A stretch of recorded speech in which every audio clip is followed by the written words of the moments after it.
Время новостей на канале Абаза. В студии Марина Будба. Здравствуйте. Сегодня в выпуске. Значимость общественных приемных по правам человека. Центр гуманитарных программ провел круглый стол на эту тему.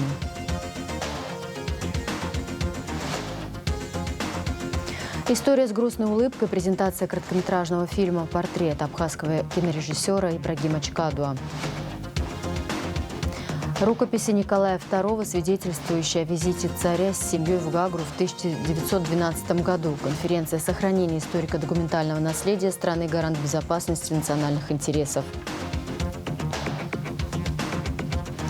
Начнем с официальной хроники. О текущем состоянии абхазо-никарагуанских отношений, перспективных планах расширения сфер взаимодействия проинформировал премьер-министр Александр Анкваба, недавно приступивший к своим обязанностям чрезвычайный полномочный посол Республики Абхазия в Республике Никарагуа Инар Ладария, находящийся в эти дни в Сухуми, сообщает сайт правительства. Глава абхазской дипмиссии отметил, что у посольства налажено эффективное взаимодействие с правительственными структурами никарагуанской стороны и подчеркнул, что оно носит особо дружественный и взаимоуважительный характер. Инар Ладария высказал ряд предположений по наращиванию партнерства с Никарагуа в различных областях. По мнению премьер-министра, эти предложения интересны, их необходимо обсудить и согласовать с профильными органами власти Абхазии. Депутаты парламента на очередном рабочем заседании Комитета по экономической политике, реформам и информационным технологиям обсудили проект закона о моратории на повышение тарифов на электроэнергию, который был принят в первом чтении 13 декабря. Инициаторы данного законопроекта предлагают наложить мораторий на повышение тарифов на электроэнергию в соответствии с законом о государственном регулировании цен для всех категорий потребителей. Также предлагается установить, что тариф на электроэнергию для плательщиков, вне зависимости от категории потребления, не может быть выше тарифа для соответствующей категории плательщиков на 1 декабря 2022 год. Рассмотрев данный законопроект, депутаты приняли решение рекомендовать парламенту утвердить его на ближайшем заседании сессии во втором чтении. Кроме того, члены комитета приняли решение включить проект градостроительного и строительного кодекса в повестку дня очередного заседания сессии и рекомендовать его к принятию в третьем чтении. Также рекомендовано на очередном заседании сессии принять в первом чтении проект закона об аккредитации. В ходе заседания был рассмотрен и проект закона о публичных закупах. И было принято решение вынести его на заседание сессии Народного собрания для принятия во втором чтении. Это в том числе и наша инициатива, чтобы ввести мораторий и отсрочить это повышение тарифов. Так, начальник управления сбыта электроэнергии Черноморэнерго Алхаз Чанба в интервью радио «Спутник» прокомментировал законопроект о моратории на повышение тарифов и рассказал подробно, почему предприятие готово поддержать отсрочку. Министр здравоохранения Эдуард Будба проинспектировал ремонтные работы в республиканской больнице. Смотрите материал пресс-службы Минздрава. Министр здравоохранения Эдуард Будба проинспектировал ремонтные работы в республиканской больнице.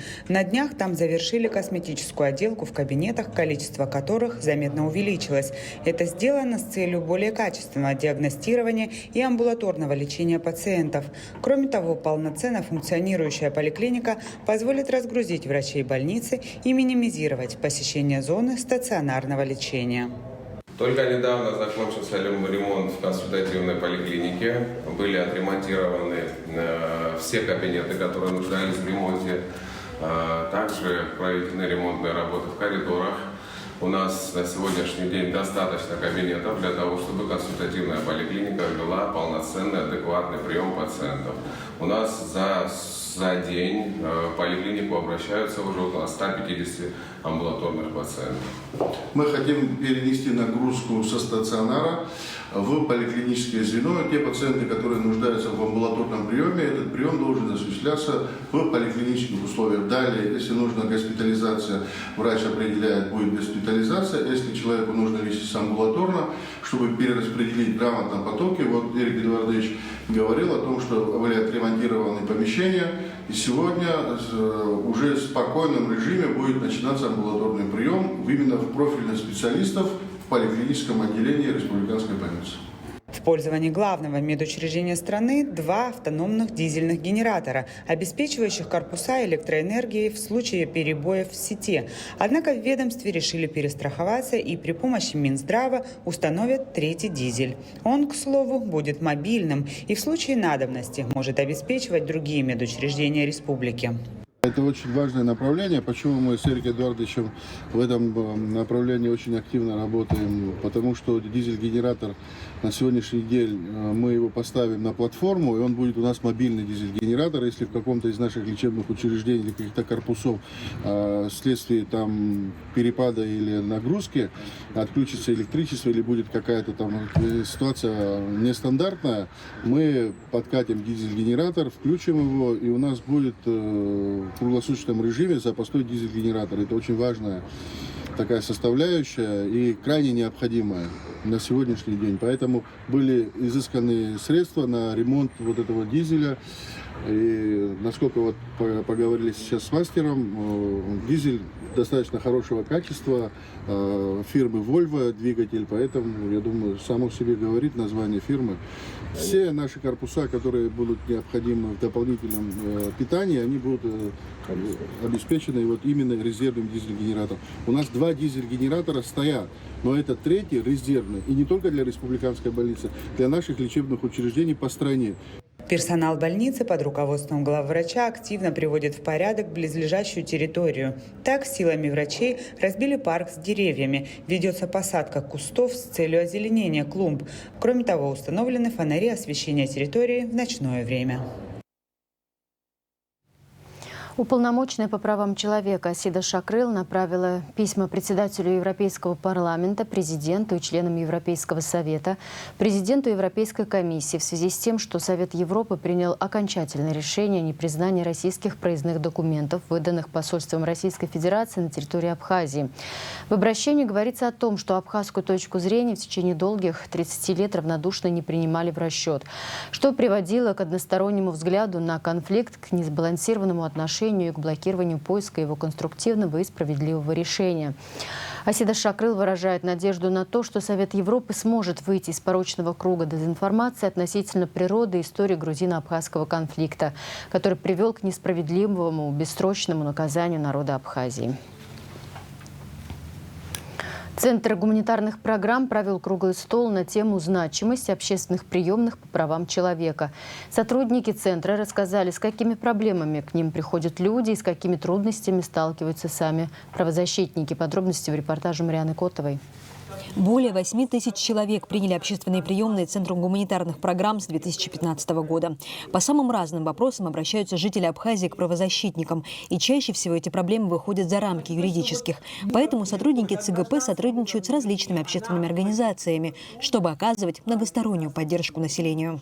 Очень тесно у нас сотрудничество происходит с социальными службами, потому что они обращаются к нам, когда их бенефициары нуждаются в правовой поддержке. Да? Ну и мы к ним обращаемся, когда мы видим, что вот семья, которая нуждается в таком сопровождении, то мы тоже просим их взять на свой учет эту семью. По словам Дианы Кирселян, самая частая проблема, с которой приходят к ним в общественные приемные, это документирование, то есть получение гражданства или вида на жительство. Как говорит юрист, эта проблема касается всего неабхазского населения республики. Обычно вот такое было мнение, что это в основном проблемы восточных районов. Но на самом деле эта проблема коснулась все неабхазское население Абхазии, и очень многие люди других национальностей сталкиваются с теми же проблемами. Получении паспорта, необходимости доказывать свое гражданство и так далее. Диана Кирселян рассказала о том, как коллизии в законодательстве приводят к тому, что люди не могут адекватно взаимодействовать с государством, в котором живут. По большей части это касается Гальского района. То есть если у человека никогда не было, он в силу разных причин не смог получить абхазский паспорт, и он подал на ВНЖ, да, ему необходимо каким-то образом доказать свое проживание, показать прописку, собственно говоря, которую он просто не может иметь, потому что у него не было документов, удостоверяющих личность, где могла бы стоять эта прописка. Да? Либо такое новшество у них требует значит, регистрации как иностранный гражданин. То есть они говорят, ну, они же граждане Грузии, значит, они должны получить въездную визу и зарегистрироваться как граждане Грузии. Но мне кажется, это совершенно сейчас новое прочтение закона, которое не учитывает особенности жителей Гальского района. Диана Кирселян напомнила, что в 4-м созыве Народного собрания Абхазии был комитет по правам человека. И депутаты более чутко относились к подобным проблемам. Она призвала и нынешних депутатов к сотрудничеству.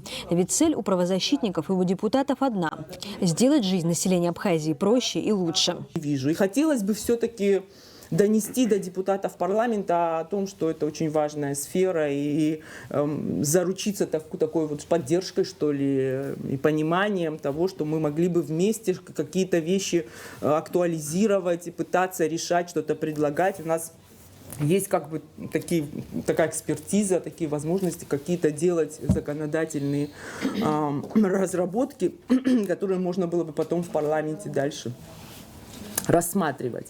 Кроме того, как рассказывает юрист, вся работа некоммерческих и неправительственных организаций, в том числе и ЦГП, сопровождается негативным информационным фоном. Для нас так болезненно, когда мы видим, что вот все время в социальных сетях, к примеру, да, поднимается такой с негативной стороны, да, роль правозащитников некоторыми людьми, анонимами, да и не только анонимами. Вот. И поэтому вот хочется как бы такой посыл, что ли, этим людям сказать, что мы это делаем, мы занимаемся защитой прав человека, потому что мы считаем важным, потому что много людей в нашей стране сталкиваются с этими проблемами, и им необходима поддержка, им необходима помощь. Арда Иналапа еще раз подчеркнула причины поддержки, с кем и зачем работает Центр гуманитарных программ сегодня. В обществе идет дискуссия, не всегда объективная, о роли гражданских организаций, неправительственных организаций, как говорят, перекрывая суть нашей работы вот тем фактом, что мы сотрудничаем с международными организациями. Но вот данный, допустим, проект, в рамках которого сегодняшняя дискуссия произойдет, он поддерживается одним из департаментов Организации Объединенных Наций УВКБ. Понятное дело, что у нас есть какие-то критические, так сказать, наблюдения по поводу этой организации, но более мощные, более значимые, более уважаемые международные организации просто в мире не существуют. И, в общем-то, Абхазия хотела бы получить и доступ к площадкам ООН, чтобы озвучивать свою позицию, особенно имея в виду конфликтные наши отношения. И когда-то мы надеемся найти место в этой организации, поэтому с этой организацией просто необходимо сотрудничать. Также за круглым столом обсудили вопрос закона о бесплатной юридической помощи. Сегодня, по сути, эту работу выполняют общественные приемные, но гарантий такой помощи от государства нет. Мы, конечно, видим, что вот тех юридических основ, которые сейчас у нас есть в законодательстве, недостаточно.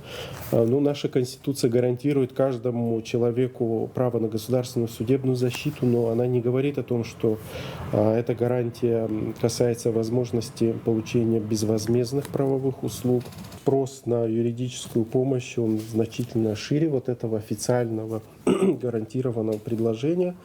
И здесь мы видим вот такой существенный разрыв между тем, как законодательство определяет, и какова практика. То есть деятельность общественных организаций, она существенно опережает и вот те законодательные основы. И мне кажется, что этот разрыв законодатель тоже должен учитывать.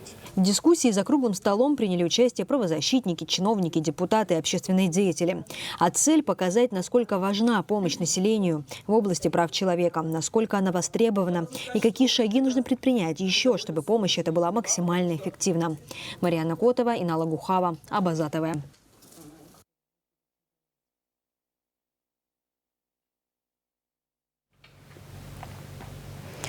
Принято решение об увеличении на 50% социальных пособий, выплачиваемых из бюджета столицы. Депутаты Сухумского городского собрания утвердили бюджет города на 2023 год. Представил документ председатель Сухумского горсобрания Дмитрий Оси. На заседании присутствовал глава столичной администрации Беслан Эшба. В целях оказания единовременной материальной помощи многодетным семьям, имеющих 4 и более детей, получателям пособий по уходу за инвалидами детства до 16 лет, а также инвалидам-колясочникам, глава администрации Сухума Беслан Эшба распорядился осуществить выплату единовременной материальной помощи более 2,5 миллионов рублей для зачисления 746 получателям. Выплаты произведут за счет средств резервного фонда администрации города Сухум на 2022 год и за счет утвержденной сметы расходов администрации города Сухум на 2022 год. На каждого ребенка многодетные семьи, имеющие 4 и более детей, получат по 3000 рублей. Также 3000 рублей получат по уходу за инвалидами детства до 16 лет. Инвалидам-колясочникам выделено по 5000 рублей.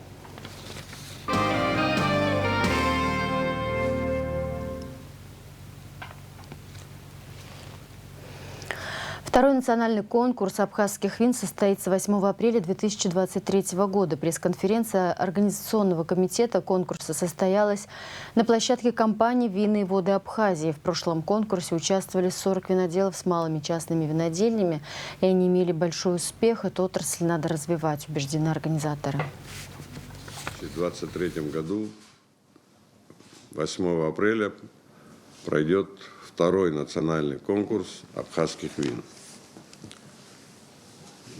Целью конкурса остается выявление и поддержка национальных производителей вина и вообще развитие культуры виноделия и виноградарства в нашей стране. На наш взгляд, удачно прошел первый конкурс в прошлом году. Мы выявили победителей, и выявили много виноделов, которые делают достаточно хорошие вина. Не просто конкурс или дегустация, это ряд мероприятий. И примерно с 15 января по 8 апреля будет проходить на различных площадках очень много интересных, хороших мероприятий, связанных с конкурсом. Это и лекции, и выставки, и дегустации. Наши сотрудники будут оказывать всяческую помощь всем, кто за ней обратится. Все с той же целью, с целью улучшения качества абхазских вин. Данное предприятие, где мы находимся, является основным источником популяризации и виноделия, и виноградарства. То, что всегда было в Абхазии традиционно. И думаю, что мы даже те проекты, которые сегодня с помощью нашего небольшого скудного бюджета проводим по Абхазии, очень многие участники, очень многие соискатели именно по этому направлению. Надеюсь, что многие, или может единицы, но кто-то из них тоже сможет, если мы сможем вывести на какой-то уровень, чтобы они смогли свои виноградники, свое виноделие создать, то примут участие в таком же конкурсе. Первый год выявили, что очень достаточное количество людей, предпринимателей, крестьян, именно крестьян, по своим подсобным хозяйствам, со своим небольшим винным погребом, можно сказать, небольшим количеством вина, может быть, всего, может быть, даже то, что необходимо было для конкурса, но качественного, хорошего вина, хорошей продукции. Это отрадно, и я думаю, что это все так будет стимулировать именно это направление. И мы поэтому принимаем участие, и спасибо организаторам, с удовольствием принимаем все, что возможно. Мы со своей стороны, со стороны государства, может, не настолько финансовым, но, тем не менее, все равно эта поддержка с нашей стороны будет как от государства, в лице Министерства сельского хозяйства. Сам Бог велел нам именно поддержать такие проекты. Фонд картинной галереи Абхазии пополнился ранней работой Александра Шервашидзе-Чачба. Картина, на которой изображена обнаженная девушка, была приобретена на аукционе и выкуплена генеральным директором Аквафона Алхасом Аргун. И эксперт по изучению творчества художника Вячеслав Чирикба считает, что это дореволюционная работа Шервашидзе-Чачба. Это уже третья работа мастера, переданная Национальной галерее. Две предыдущие, Акация и Шахерезада, были приобретены у частного коллекционера и в антикварном магазине в Санкт-Петербурге. История с грустной улыбкой. Презентация короткометражного фильма «Портрет» абхазского кинорежиссера Ибрагима Чкадо состоялась в пресс-центре Международного информационного агентства «Спутник Абхазии». После показа авторы фильма ответили на вопросы журналистов. Слово Элеоноре Гилаян. Новая городская притча от Ибрагима Чкадо переносит зрителя в маленькую фотостудию на проспекте Аяйра. Тут надо отметить, что никаких декораций снимали в самой настоящей студии фотографа Александра Агумова. В очередной рабочий день в студию к фотографу, герою Джамбула Жордания, заходит мужчина, которого сыграл актер Сырби Сангуля, посетитель с необычным запросом. А документы за ханом из что фото? ما بزنزج دكومنت زاكم فوتو. Нас из что?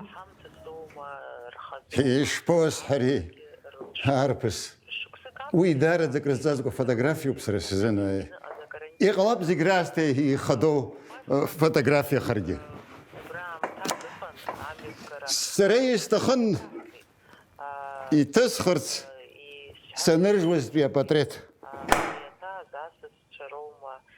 Режиссер Ибрагим Чкадо говорит, что фильм снимался долго, начали в пандемию. В «Портрете» Ибрагим Чкадо не только режиссер, но и сценарист. Рассказывает, что замысел был давно, а вот синопсис сложился за полчаса.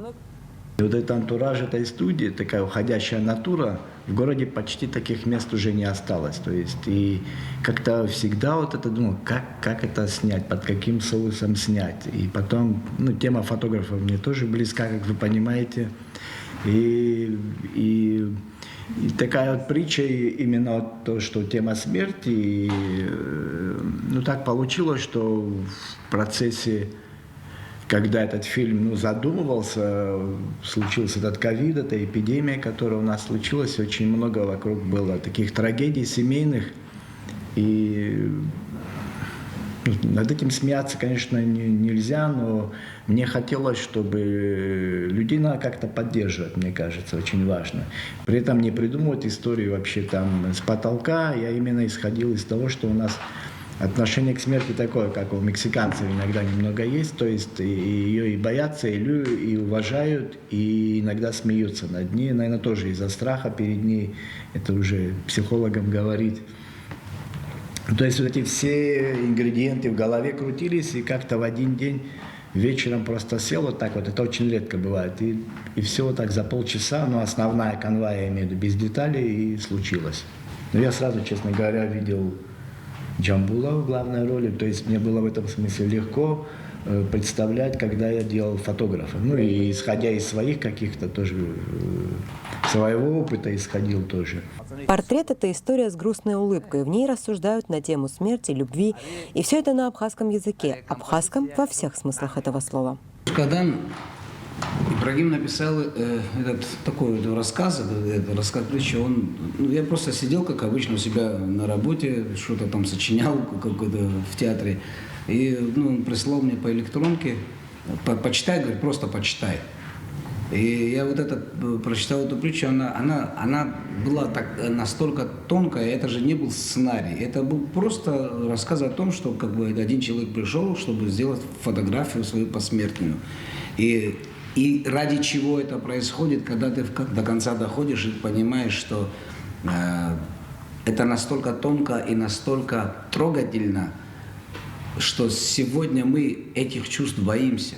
Наши родители, взрослые, они живут всю жизнь, вместе в 50 лет, но никогда прилюдно не показывают о том, что они друг к другу тепло относятся. Прилюдно чаще всего наши старшие, они обязательно ругаются, ворчат друг на друга, что-то жизнь не учат и хотят показать, насколько они важны в семье. Там, не знаю, мой отец, например, матери говорит, что ты опять тарелки не туда поставил, или мама говорит, опять ты туда лопату не поставил. То есть они показывают на людях, что они вот такие вот тут значимые и очень, ворчливо друг к другу относятся. Ощущение такой какого-то хозяйственности. Но мы-то знаем, что их объединяет столько лет. Это я просто, опять-таки, если брать моих родителей, я знаю, что в Абхазии в основном так и есть. В основном супруги друг на друга ворчат. А здесь как раз-таки мы увидели того человека, который не ворчит, а показываем именно внутренний его мир. И это было очень, не знаю, мне это очень тронуло. Джамбул Жордания выступает не только актером, но и композитором, исполнителем заглавной песни короткометражного фильма. Как рассказывает артист, песня на стихи молодого поэта Айнара Читанава была написана не к портрету, но идеально ему подошла.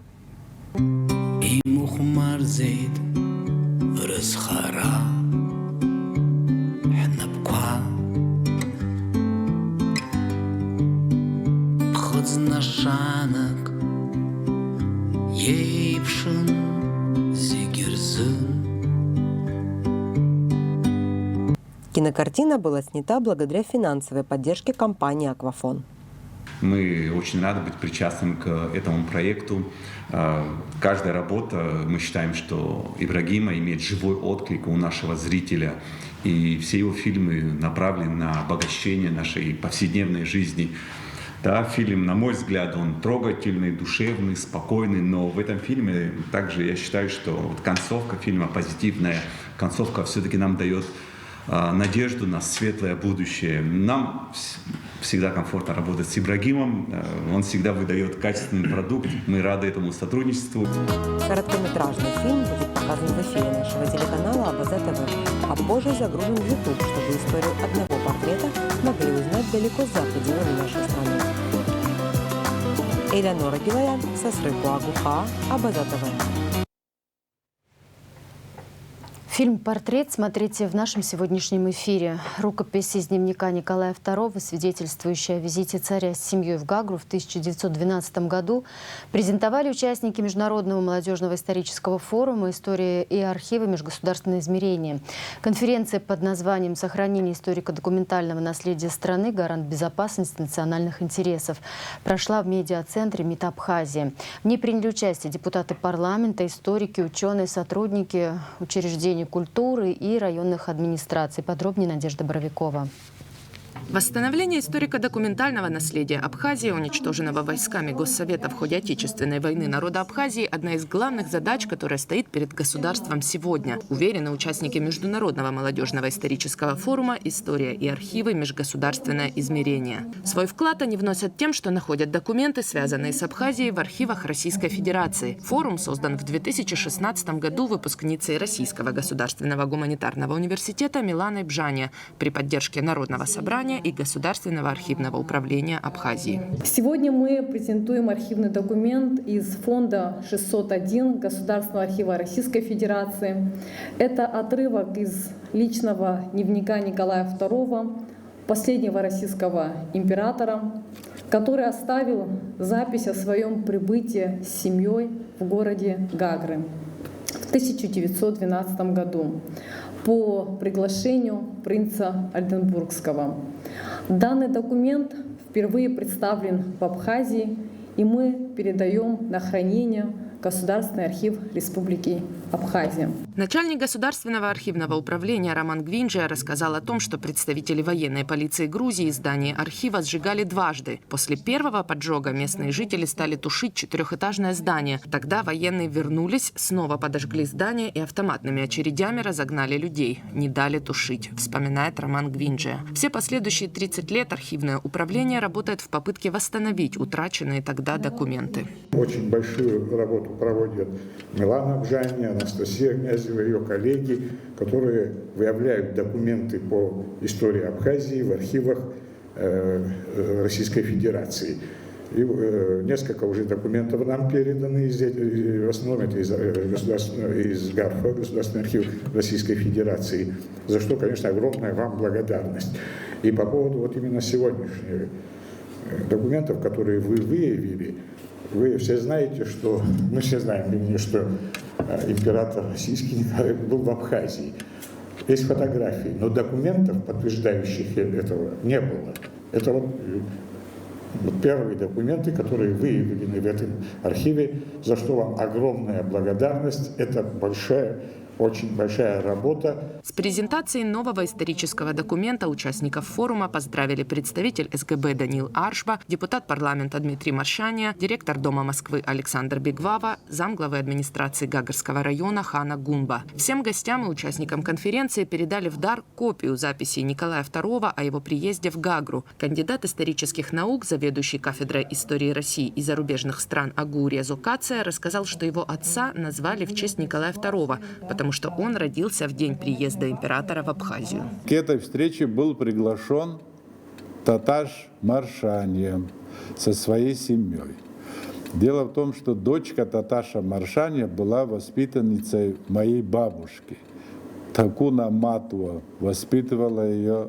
Оказывается, на то время моя бабушка была в положении моим отцом. И в один из вечеров они остановились во флигеле в доме, где был дворец Александра Ширвашидзе, где нынче сейчас расположен институт Абеги, вот, во флигеле.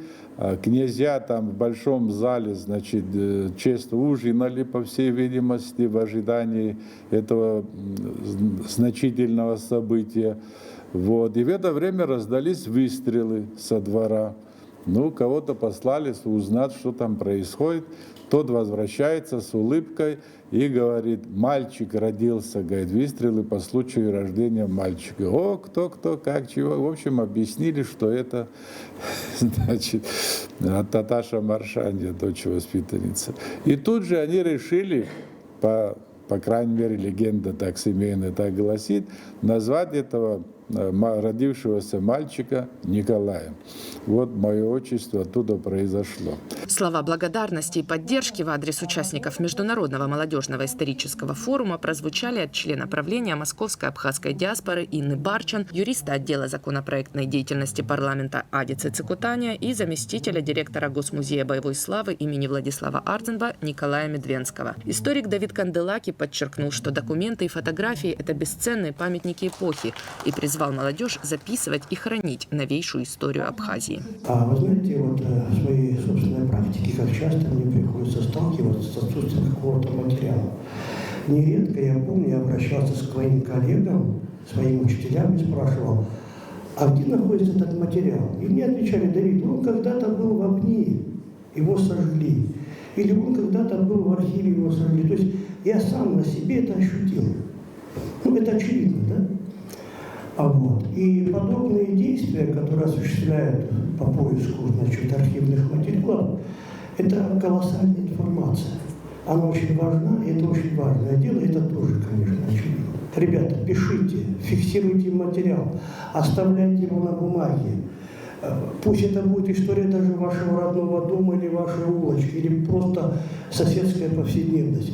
Все это когда-то станет неоценимым источником информации. Что же написал в своем дневнике Николай II после визита в Гагру? 16 мая, среда. В 3 часа стали на якорь против Гагры. Алекс прибыл на катере. Съехал с ним, Ольгой, Татьяной и Мари. У пристани была встреча. Сама тетя Евгения, почетный караул, депутаты всевозможных народностей и ученики, и ученицы. Приняв их, пошел в древнюю церковь в старой крепости, а оттуда в их дом. Выпив у них чаю, проехал через красивый парк к месту народного праздника с жареными быками и баранами. Порядок был образцовый. Смотрели на разные пляски и в 6 часов отправились обратно на яхту. В 6:30 снялись с якоря и пошли в Ялту. Море совсем спокойное. В Гагре накрапывал дождь. Надежда Боровикова, Инна Гухава, Абаза ТВ.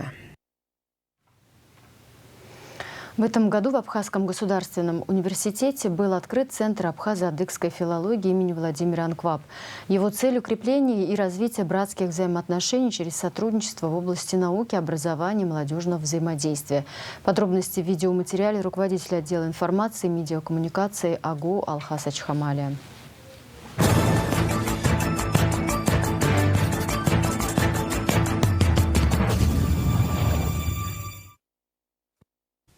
Ҳазҭоу ашықәс сентиабр ҩажәаҩба рзы Аԥснытәи аҳәынҭқарратә университет аректор академик Олеко Алексеи-иԥа Гәарамиа иҵаҟаҵарала аҵараиурҭаҿы иаартын Владимир Анқәаб ихьӡ зху аԥсуа дыга филологиа ацентр.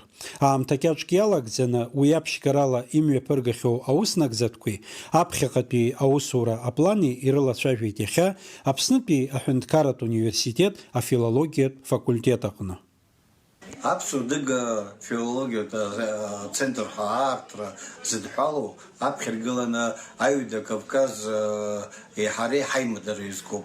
Ҳаимадара шԥа иахьа убас иҟалеит аҭагылазаашьа аԥсуа дыга жәлар ҳәа иҳашьҭаз идыркьаҿу иалагеит атерминологиагьы.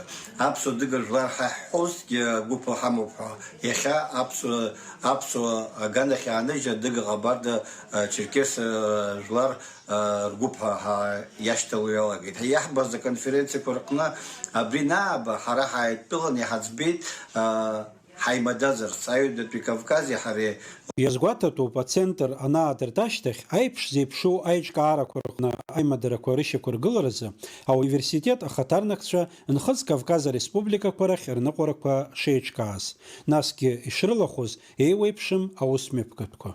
Хымз ирылагӡаны раԥхьатәи шьаҿан жьҭаара анҵәамҭазы Черкесск ақалақь аҟны имҩаԥысуаз абаза абызшәеи алитературеи рфестиваль ҳалахәхара Аԥснытәи аҳәынҭқарратә университет афилологиатә факультет астудентцәа иара убас егьырҭ ҳраионқәа Гәдоуҭа аҩбатәи абжьаратә школи, Гагратәи актәи абжьаратә школи рҵаҩцәеи ҳа студентцәеи зынӡа-жәеизҩык алахәын ҩышәҩык инареиҳаны излахәыз абаза абызшәеи алитературеи рфестиваль уик иҩбахаз абҵарамза анҵәамҭазы ҳаҟан иара урҭ Нхыҵтәи ҳаиашьратә жәларқәа ахынхо республикақәа Ҟабарда-Балкариа, Ҟарачы-Черкесск, Дагьтыла.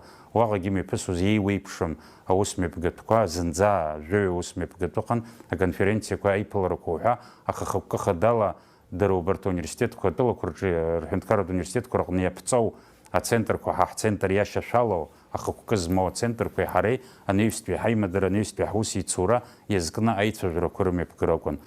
Цепинов ихьӡ зху Ҟабарда-Балкариатәи аҳәынҭқарратә университет аҿы иаԥҵоу адыга-дырра центр дареи ҳареи аусеицура запкаанӡа ҳнапаҵаҳаҩит. Иара убас Ҟарачы-Черкессктәи аҳәынҭқарратә университет аҟны иаԥҵоу уаҟа иқәынхо ажәларқәа рбызшәақәа рыҭҵаара центр аиҳабы профессор Пазов Сергей напхгара зиҭоныс убри центр иаҳареигьы ҳнапы еицаҵаҳаҩит. Убысҵәҟьа Дагьтылагьы адыга-дырра центр ҳәа иаԥҵоуп аҳәынҭқарратә университет афилологиатә факультет аҟны. Абри аартра аҟны иҭоуп ҳәа иаҳҳәар ҳҭахуп Олеко Алексеи-иԥа Гәарамиа, избанзар абри азҵаара анышьҭахха иара ихала иҳәеит ус акәзаргьы сшәыцхраауеит абри филологиатә аԥсуа адыга филологиатә центр аартраҿы шәаалаганы шәысшьҭоуп Аҩада Кавказ еилышәкаа аиқәшаҳаҭрақәа ҟашәҵа иҳәан ҳаишьҭит Аҩадатәи Кавказ ахь ҳахьцан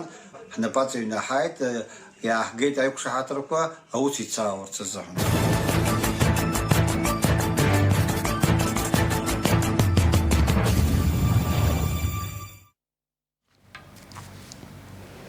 Юбилейный вечер, посвященный 120-летию со дня рождения первого абхазского романиста, народного писателя Абхазии, лауреата Государственной премии имени Гуля Ивана Георгиевича Папаскир, состоялся в Национальной библиотеке Абхазии, которая носит имя Ивана Папаскир при поддержке Союза писателей Абхазии. Кроме того, у здания Национальной библиотеки были высажены тиссы в честь писателей Дмитрия Гуля, Самсона Чанба, Дзадза Дарцаля, Ио Кагония, Михи Лакраба, Мушни Хашба, Ивана Папаскир. Подробности в репортаже Астанды Отерба в рубрике «Амшахтыс». Новый год близко. В администрации Сухума утвержден план проведения в столице мероприятий, посвященных празднованию Нового года и Рождества, сообщает сайт администрации. Торжественное открытие главной елки страны состоится на площади Свободы 25 декабря в 18:00. Новогодние развлекательные программы для детей будут организованы во всех микрорайонах столицы. С 26 по 29 декабря в парке имени Эшба в Сухуме будет проходить новогоднее музыкальное поздравление воспитанников дошкольных образовательных учреждений. Также будут прогулки с ростовыми куклами, фотосессии с 25 декабря по 10 января в кинотеатре «Под открытым небом» на площади Свободы будут демонстрироваться новогодние фильмы и мультфильмы. С 26 декабря у главной елки на набережной Махаджиров будут проходить концерты. В час ночи 1 января 2023 года на площади Свободы будет запуск фейерверков в честь наступления Нового года. Национальный банк выпустил в обращение 7 памятных монет из недрагоценных материалов динозавра. Это памятные монеты Алиарам, Гигантозавр, Трицератопс, Аллозавр и другие. Монеты номиналом в 3 апсара изготовлены из низильбера. Каждая монета издана тиражом в 300 штук. Художник Батал Джапоа. В завершении выпуска прогноз погоды.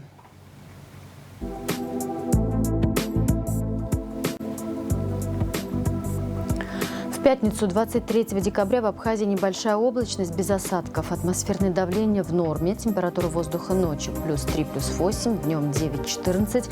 Температура морской воды +12.